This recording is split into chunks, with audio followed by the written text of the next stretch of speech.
Good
evening, everybody, and welcome to Authors Up, your favorite place to be on Sunday evenings at 7 p.m.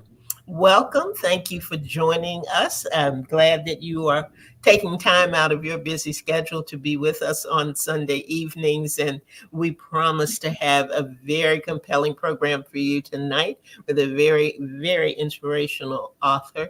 And we're just looking forward to it and looking forward to having her share her story tonight. Look who's here. Ruth Griffin. Hi. Hey, Ruth. Hi, Andrea. How are you this evening, Ruth? I am well. How are you doing? I Thank am you. doing just fine, just fine. We're missing our queen tonight. Queenie is not here. She's with her cousin, and if you are praying folks and want to send some prayers up, I am sure that Victoria and her family will be happy to have them. Yes.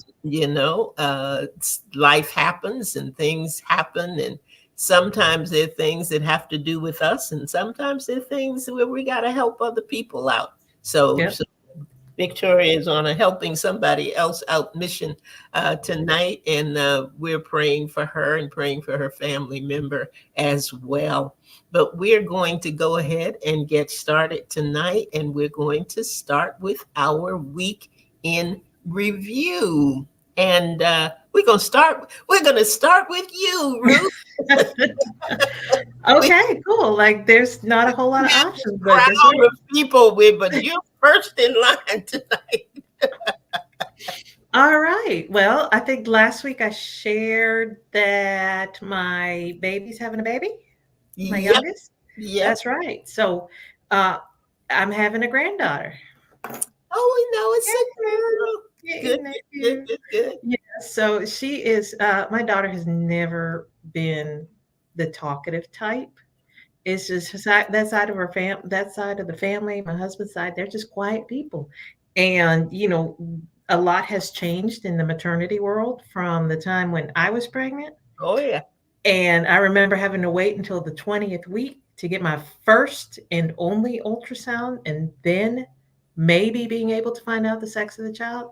So I was asking her questions, and she was like, "Oh no, I have one with every visit, and it's a girl." I'm like, "Maybe you could have volunteered that information to your mother." So I'm working with her. Times have changed. Yes, they have. So we're excited. I was talking with her husband, her mother-in-law today. We're going to start scheduling out the baby shower. So I'm happy. So All the yeah, fun stuff. All the yeah. fun So stuff. at this point, yeah, I'm on baby patrol until next year. So next March. Yeah, that's all I'm going to be talking about. That's it. So that's No it. problem. So No problem. how was your week? My week, last week was filled with, well, one part of my what's been going on with me for a while now is going to be taken care of on Tuesday. This Tuesday, I will get a new bathroom installed, Okay. which I am looking forward to. I've had water issues in the house for a while and finally got somebody to come out and take a look at it. So I will have a brand spanking new bathroom. Nice. I'm excited about that. You know, sometimes I think about our weeks in review. Guys, we don't always have deep stuff going on. We You know what? Sometimes it's the little things that make us happy. just daily life stuff.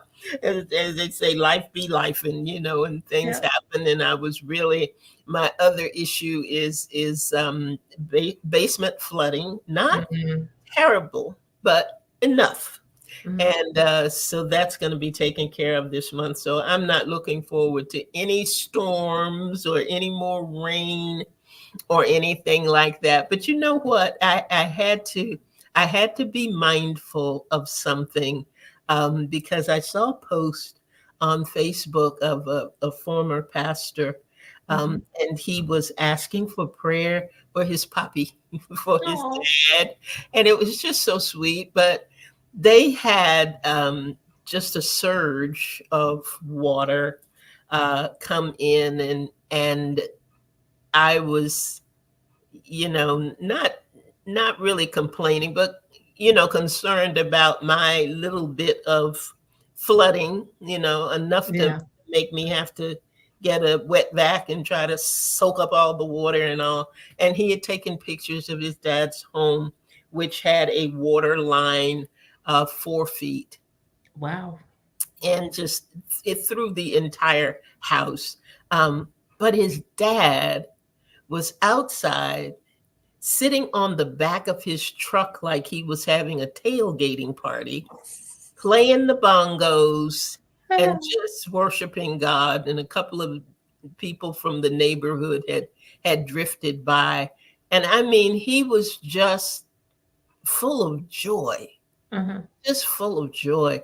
And I thought, I've got one room and he's got his entire house. I mean, the water line was throughout his entire house, and yet he had a smile on his face and Mhm. singing praises to the Lord. And it just, I just thought, wow, what a God we serve. What Mhm. a God we serve. So I was reflecting on that at the end of the weekend. And there's Miss Victoria. Thank you, Victoria. I'm glad you could pop on. We talked about you already, but thank you for being here.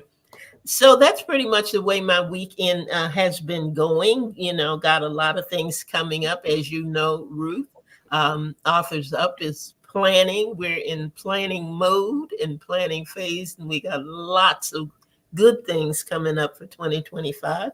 And I'm not going to tell you about them now because, we like to save stuff for later. So we're going to save it and tell you about it later. Um, Okay. um, that's all I got from my weekend review. But you've got a little something to tell us about our guest tonight.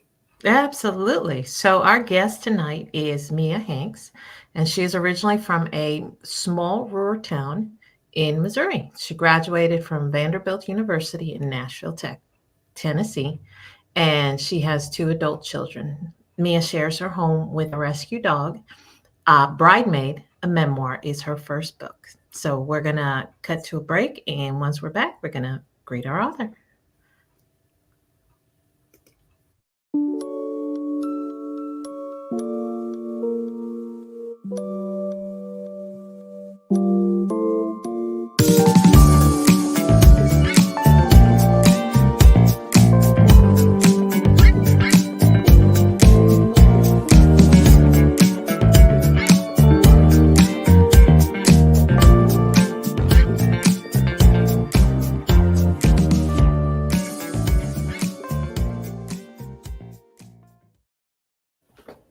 And we're back. Welcome, Mia. Thank you for joining us. Hey, Mia. Thank you for having me. Hello.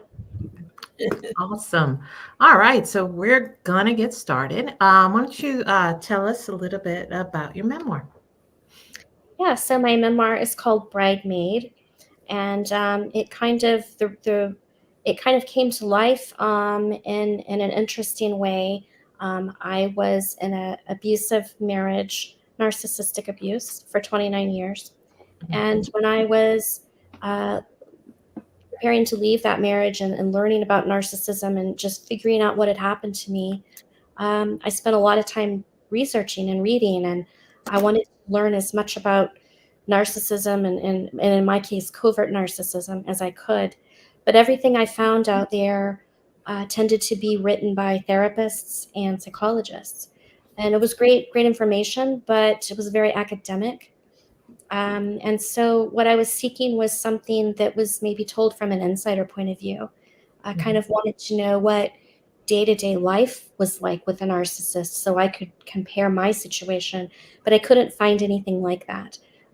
So, after I went through my divorce and did a bit of healing, I decided to just write a memoir in hopes that, it might help other people going through similar situations. Wow. And we're going to talk about some of the information and your experiences that are in the book. But how was it writing all that? Because I mean, even with a 29-year span to the marriage, you're still not that far removed from the situation. So how was that writing experience for you? It was interesting when I decided to do this project. I think the biggest hurdle I had right off the bat was trying to be vulnerable, and trying to take those walls down. Because living in the situation I had been living in, I learned to surround myself with pretty thick walls. So to be able to take down those walls and show some vulnerability to connect with the audience, that was the hardest thing for me, to really open up. It's scary, and at the time I worried. I thought on the surface, this feels embarrassing. It feels embarrassing to have to admit that I lived this way, that I put up with these things that I put up with. But the greater picture is there are a lot of people out there in these same situations, and they need to hear this. So ultimately, I had to learn how to basically be vulnerable. Now, is that still a work in progress for you, the vulnerability, but also, how you feel about it? Is it still a point of shame or embarrassment that you were in that marriage for 29 years? Yeah, I think it's not something that victims really talk about a lot.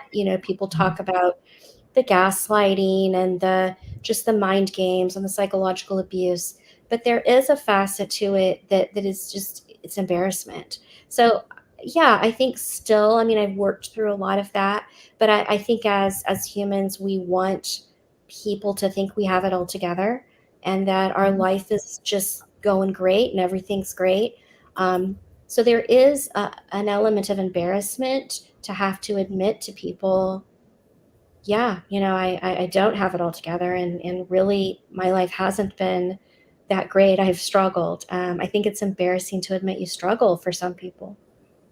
Yeah, that is true. And you know what? Honestly, I think we all have our own experiences. We all have something that we've been through. And, even, for some of the stuff that I've shared on the show, with mental health, that too is an embarrassment. So I Yeah. feel like you hit it on the head when you say, as human beings, we don't want to admit that we are in the situation we're in because we want to show that side of us that, hey, we're okay.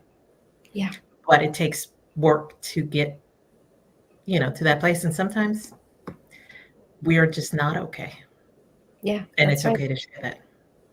So I have to say, reading through your story, um, it brought out a lot of emotion um, in me. I was able to feel for you, was able to feel, you know, through the situation, what you were going through. But also there was a lot of anger towards the ex-husband. Yeah. It was, I think that that is a testament, not just to your story, but, to your writing as well. Um, were you a writer before this? I was not.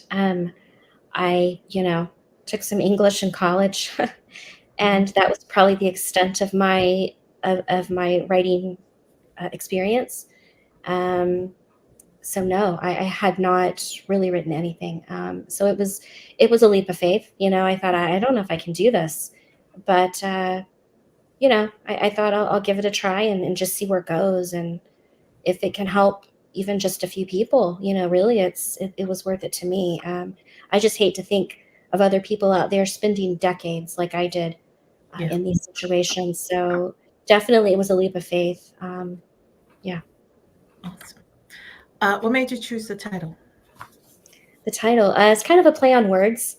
Mhm. Um, Bridemaid. I was married very young. And, really throughout my marriage, I was sort of molded and shaped into the bride that my now ex husband wanted me to be. So Mhm. I did feel like I was a bride that was being made and molded and sort of crafted into what his ideal was. Mhm. Do you think that this has sworn you off of marriage? I'm not sure. Okay. I definitely it makes me cautious for sure. Right. Very cautious, very skeptical. I tend to not trust people like I used to. I think I went into my marriage very naive. I had grown up in somewhat of an idyllic childhood, really, and had just never been around people that were like this, that had motives that weren't good. So, coming from a place where I was so naive, this has made me definitely less trusting and more cautious. Okay. How has the reception been for your book so far? So far, so good. I mean, I've gotten some really good feedback, and I've, a lot of people that have read it have been in these types of situations and felt like, they were able to gain something from it. And, hopefully it's been helpful. I'm hoping that it helps victims feel validated. I think as victims, I know myself, trapped or feeling trapped in that marriage, I was almost looking for someone to give me permission to leave. And Mhm. it sounds strange, but I think people out there sometimes they're looking for permission. And maybe this book can give those people that permission they need to take the first step to exit that relationship. Absolutely. So would you say now then that this is part of your mission in life? This book will be your tool to help others um, in life. In Yeah, this. definitely. I've really enjoyed and I found it therapeutic, to feel like Mhm. even though I went through this bad stuff, if to try to turn that around and use it to help someone else, it's therapeutic to me. Um, so definitely, I want to continue to spread awareness about this. It's really just only recently being talked about Mhm. narcissistic Right. abuse. 10 years ago, nobody had ever heard of it, Right. and I think that was part of the problem. If you can't put a name to what you're experiencing, you tend to want to think that it's not really happening. It's not really a problem. It doesn't have Mhm. a title. So I think, there needs to be more education around this. Absolutely. Absolutely. Andre, what you got? Well, I got a lot of stuff. Good. But one of the things that always sticks out to me with things like this is, and as you were talking, Mia, about the embarrassment of it, and just really sometimes why people are reluctant to come forward. I always find that it is so difficult uh, to be believed in these kinds of situations, that people will be experiencing. And one of the things that I wanted to ask you was, since you've written the book, what are a couple of the most frequently asked questions about this whole issue surrounding a narcissistic behavior. Um, and I think I already know what a couple of them are, but I Yeah. wanted to find out from you, what are the most frequently asked questions? I think the most frequently asked question is that's easy because it's asked so much, which is why did you stay for 29 years? Yeah. I think that people who are not in these types of situations find that baffling. And you did bring up an interesting point about being believed. My ex-husband was a covert narcissist, meaning that he was controlling, manipulating, abusive behind closed doors. Out in public, he was charming and he was kind and generous and he was the all-around father of the year, husband of the year. And as in my victim role, I admit that I helped him preserve his image. I helped him, you know, make people think that he was this great guy. And I think that kind of goes back to the embarrassment. You don't want people to think that, things aren't okay. Um, so you mentioned the believability. It is hard then to turn around and say 29 years later, hey, well, you thought he was this great guy, but really he's abusive. People just don't believe you. And it's partially my fault because I was helping him keep this mask in place. So the believability, yeah, definitely. I think all of our mutual friends, we didn't have a lot of friends, but the mutual friends that we had, they all side with him. They just cannot believe that if it was that bad, why did you stay for 29 years? So yeah, that's definitely the question that people want to know. Mm-hmm. And it seems like once and you can say whether or not this was your scenario, but so many times that if you do go forward, because that is a lot of times the second question sometimes is why didn't you leave, and the other is why didn't you get some help, why didn't you tell somebody, and you've Yeah, talked about the embarrassment of it and those kinds of things. But once you get up the nerve to tell the story and it is not believed, how it seems to me that you would then have a feeling of really being trapped. And I'm looking at the picture of the cage yes, that's on your book, that you just get to a point of why tell, why bother, because nobody's going to believe me anyway. Did you have those feelings of just being trapped and just thinking that there really was no way out? I felt trapped primarily because I had been in this marriage for so long, and the deeper in you get, the harder it is to dig your way out. So for that reason, I felt trapped.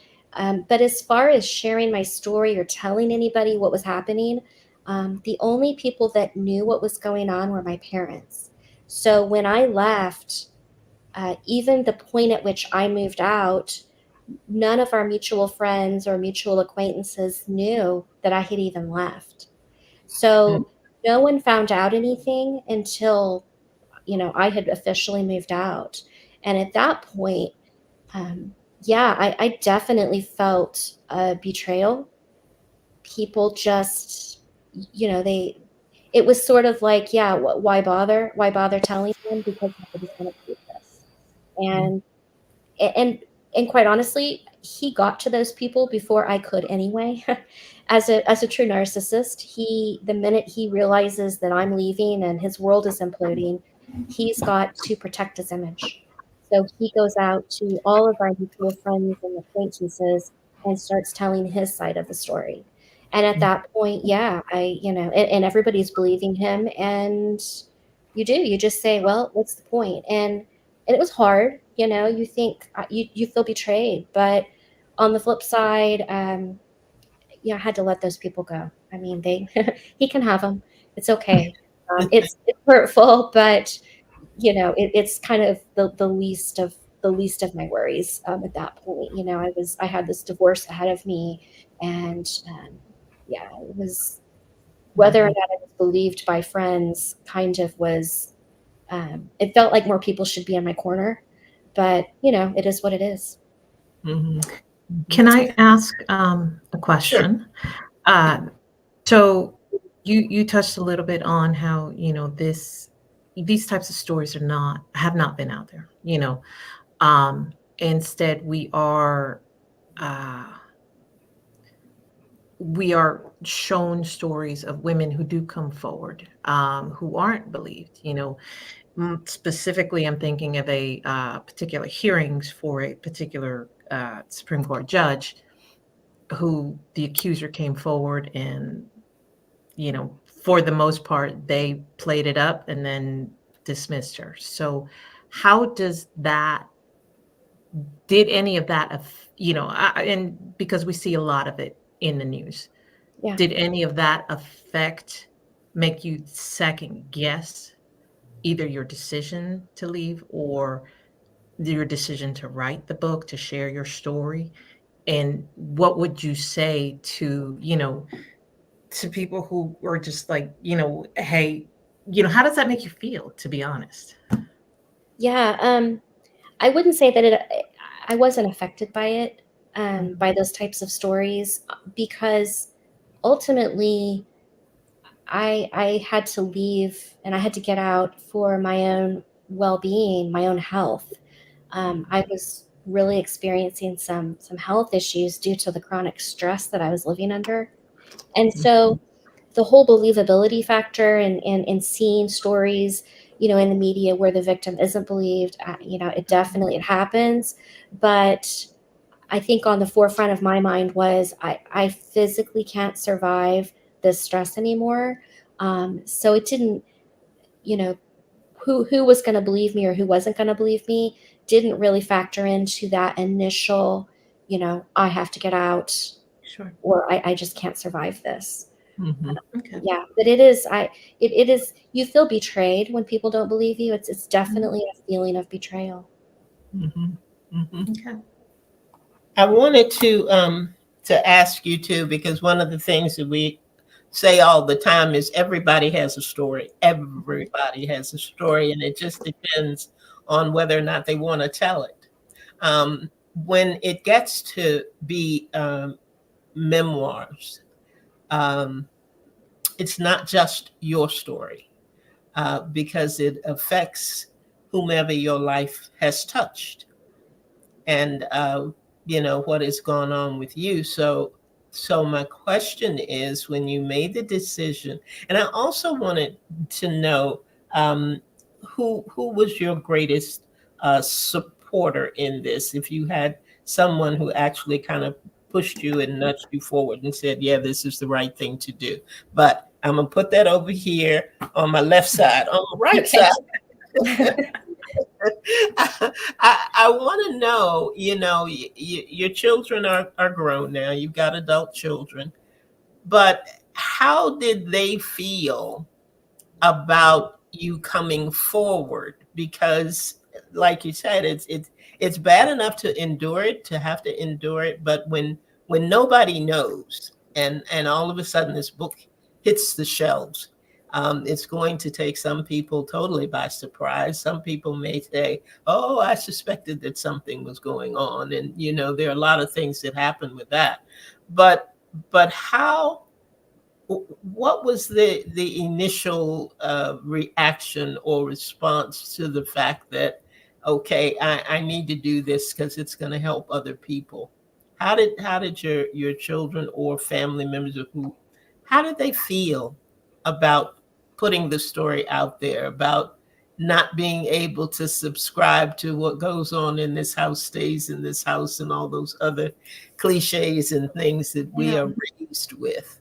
Yeah, I wasn't sure, you know, how it would be received by my kids. But interestingly enough, they were both very supportive of it right from you know, the first idea that I had to write. They were very supportive, and it's interesting.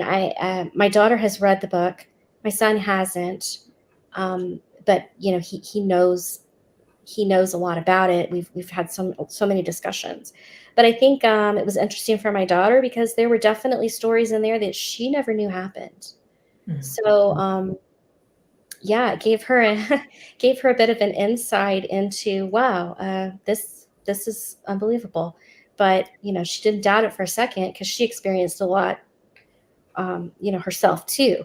So yeah, my both my parents and my kids were very supportive of the idea to write the book and to put my story out there. And in fact, my daughter, she's given copies to lots of people she knows, and she's kind of helping me, uh, promote my story and get it out there. So I was very glad that they were so supportive of the idea. Hmm. Hmm. That's good. That is good. There are two things that I would like for you to go over with our listeners tonight. Um, One is the explanation of gaslighting, which is a term I've heard before. Mhm. Um, and the other is breadcrumbing, Yeah. which was not a term I had heard before. So, can you explain those two to our listeners? Yeah. So gaslighting, you do hear that a lot now. It's kind of become this popular term. And, most of the time that you hear the phrase gaslighting, the word gaslighting, it's not being used correctly. So gaslighting is where the abuser will effectively change the narrative. So, for example, if I would say to my ex-husband when I was married, if I had said, what you said to me really was hurtful, he would turn that around instead of saying, "Oh, I'm sorry," because narcissists are never sorry. He would turn that around and say, "Well, you're too sensitive, and there must be something wrong with you because no one else would have that response to what I said." And then he would say, "And you blow everything out of proportion." And so then what happens is you start to second guess yourself and say, "Well, maybe it is me. Maybe I am the crazy one. Maybe there is something wrong with me." And it's a real effective tool that narcissists use to spin things from when they do something wrong, turning it around to making it look like you're losing your mind. And you really do start to feel like maybe I'm going crazy. So that is gaslighting. Breadcrumbing is interesting, and that can be any type of abuser could use breadcrumbing, and that's where they kind of push that victim to the limit, just not quite over the line, and then they start throwing these proverbial breadcrumbs where they'll be nice. They might get you a gift. They might take you to a nice dinner. Just a nice little gesture. So then you say, well, yeah, I don't know. I mean, he was pretty nice today, and so I'll hang in there because today was good, and maybe tomorrow will be good. And it's just these little breadcrumbs that they throw at you to kind of keep you present and to keep you there. Because if they were just being abusive all the time, of course, no one would stay. So yeah, it's a very manipulative tactic that abusers will use. Let me ask you too. What is Tell us a little bit about. I know there was a section that you had in there about the unhealthy relationship, and a lot of us have heard those red flag things about unhealthy relationships. But what I hadn't heard much about was trauma bond. Trauma bond. Can you tell us a little bit about that? And within that, tell us a little bit about something that you call coercive control. Yeah, so trauma bonding, another word for trauma bonding is Stockholm syndrome, if you've heard of that. And it's just, again, it's very psychological, very manipulative. But the abuser, you reach a point in this relationship, and I know I did this, where you should be angry at how this person's treating you. But instead, you make excuses for them. You want to protect them. And to an outsider that's not living in this craziness, they think, well, that just sounds nuts.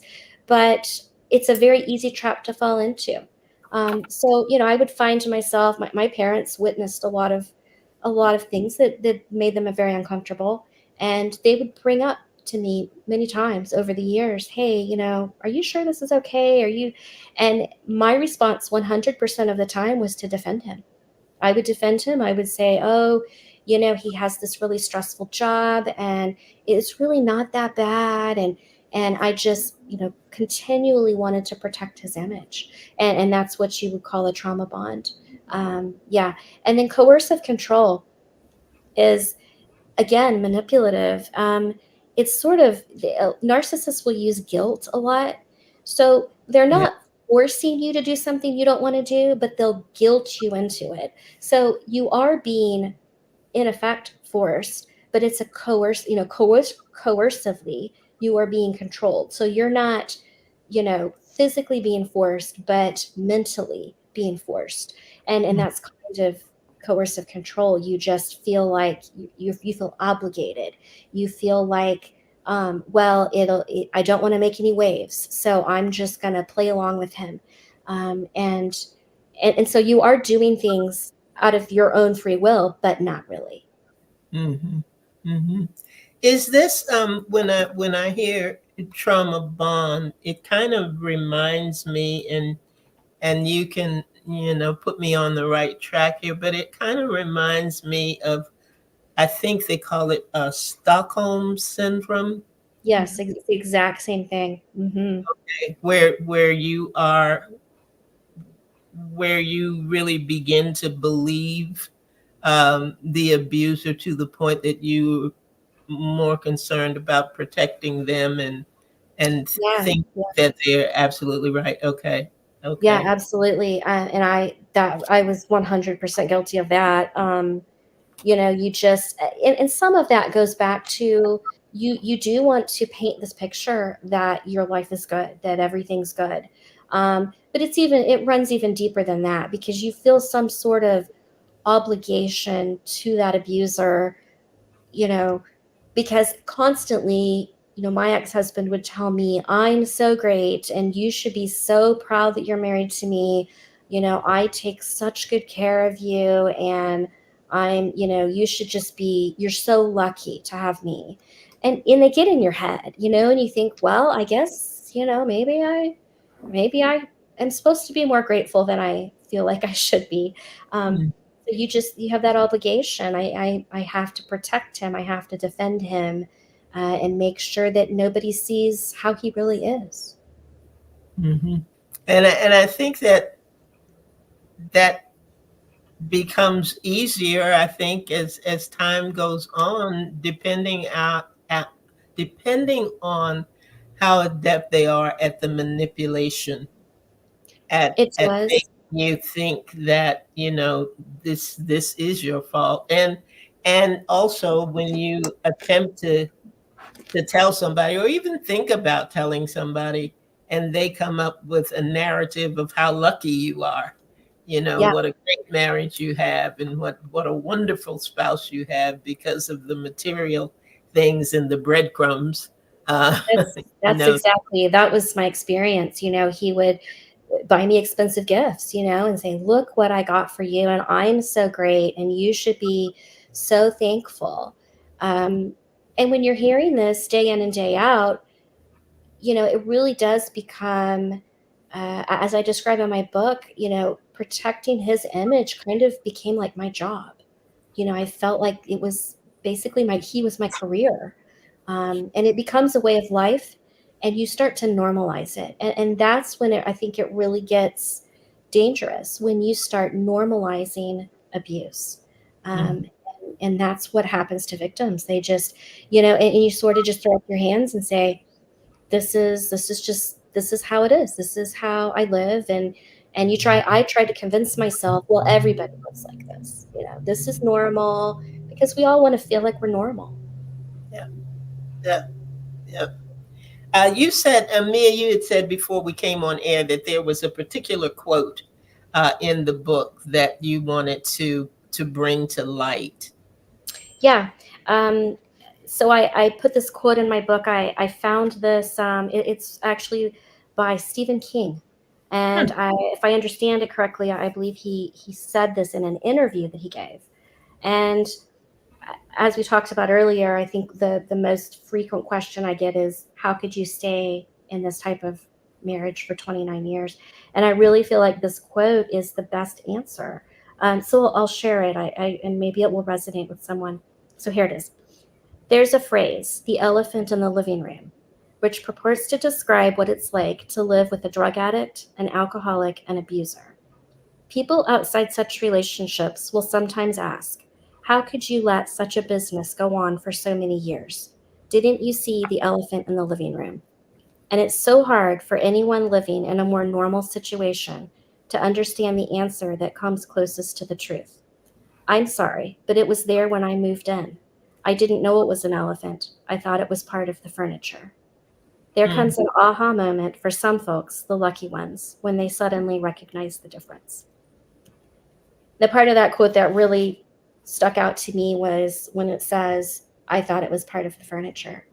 And I think we do, we come into these relationships, as I was, very naive, and you just think it is what it is. That's just how it is, and it's normal, and we normalize it, and we stay and we stay and we stay because, this is how it's supposed to be. So yeah, it's I think it's hard to recognize when you get a few years into this. It becomes hard to recognize that it is abuse. Hmm.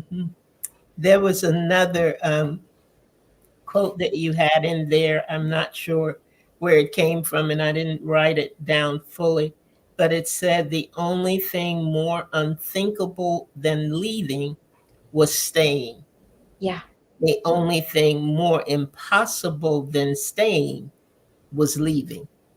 yeah, Didn't want to destroy anything or anybody. I just wanted to slip quietly out the back door without causing any fuss or consequences. And I think that yeah. is, I think that was definitely where I was. I just wanted to disappear, and I just didn't want to think about the the drama that was going to ensue. I think that deterred me for a lot of years, just thinking I don't think I can deal with the drama yeah, of what would be coming my way if I really did this. And I think a lot of victims, there's a lot of reasons why people stay, but yeah, I think they feel like it's the lesser of two evils sometimes. absolutely. Well, Mia, I tell you what, my hat's off to you because this takes a lot of courage. Yeah. It takes a Thank you. lot of courage, and I applaud you um, for sharing your story and sharing it in such a compelling way. And I'm just going to get right to it. As Victoria says, week after week, get the book. Just stop playing around, folks. Just get the book. It is a story that you want to read, not necessarily from a standpoint of empathy or sympathy, but one of awareness. Yeah.